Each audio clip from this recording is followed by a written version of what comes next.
Hi everyone, I'm Rincey and this is Rincey Reads. Today I'm going to be doing a book review on The Devotion of Suspect X by Keigo Higashino. So this is a mystery novel and it's one that I've seen a handful of people here on BookTube talk about and read, and so it's one that I've always sort of had on my radar. And then I read this recently for the Read or Dead podcast, which I always have linked down below. You can listen to that episode now. But basically it's almost our 1 year anniversary, or it's right around our 1 year anniversary of starting the podcast, and we decided to do an episode where we basically pick up a book that we heard about because of the podcast. And so the main reason why I wanted to pick this book up is because Katie, my co-host, talked about it on the podcast, and I was like, oh man, that sounds super interesting, and I never picked it up, as happens in our lives.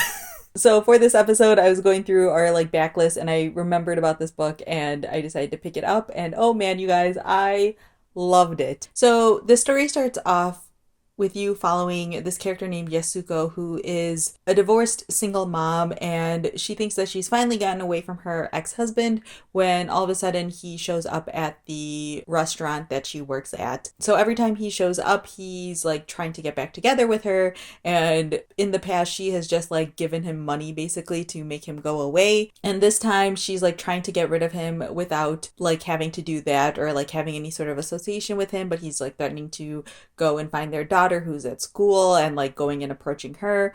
He was an abusive ex-husband and all of this stuff, and so she's been basically on the hideout from him for a while. So she basically tells him to get lost, and then later that night he shows up at their apartment, and while in the apartment the ex-husband ends up dead. So at this point they don't really know what to do. Their neighbor from next door hears something sort of happening and comes over and realizes that there is a dead person in the apartment, and he decides that he is going to help them get rid of the body and make sure that everything is okay. He is someone who basically has a crush on his neighbor, and so he constructs sort of the perfect alibi so that when the police discover the body, it'll never make sense that Yasuko or her daughter were anywhere near him when the death occurred. So that's the basic idea behind this, and then the story sort of unfolds from there with the police investigating the murder and trying to figure out what exactly happened. And the really great thing about this book is that the story also jumps forward in time from that point in the apartment. So as a reader, you don't even know what exactly happened or what the neighbor did in order to create this perfect alibi. It's sort of as the police are finding out clues, you as a reader are finding out clues. And so this is a really fantastic whodunit. When I had been hearing about this book, in my head I thought this was either a slightly more noir book or one of the darker Japanese crime thrillers type of books. I didn't realize it was a whodunit, and when I was reading this and I realized that fact, I became completely enthralled with this book.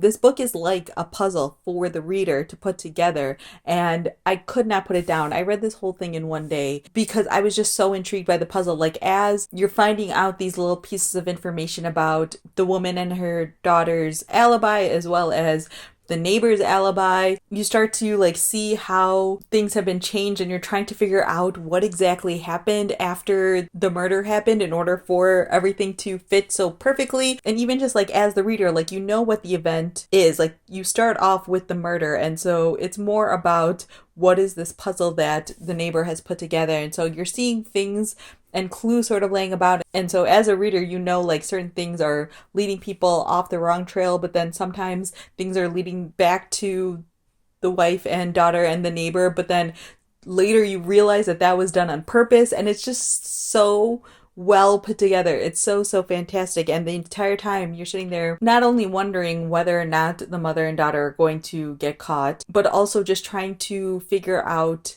how exactly they're going to get away with it at the same time, or how they've been able to get away with it for such a long time. There's just this really fantastic reveal at the end that I definitely did not see coming, and just even the way that everything wraps up in the end was such a surprise as well. It's been a while since I've been so surprised by a mystery book, especially these days. A lot of books are the psychological suspense books, or just these really purposefully twisty, unreliable narrator sort of books. And while those aren't bad by any means, if you read enough of them, you can kind of see the patterns in them. And it's been a while since I feel I've read a true puzzle of a book. Like, I feel like if you're someone who enjoys like classic whodunits like Sherlock Holmes or Agatha Christie, or if you read like Magpie Murders last year and you really enjoyed that, not that it's written in the same style, but it's that same sort of puzzle sort of situation that personally I adore so much. That's like my favorite kind of mystery, because that's sort of like the mysteries that I grew up reading, and I feel like it's hard to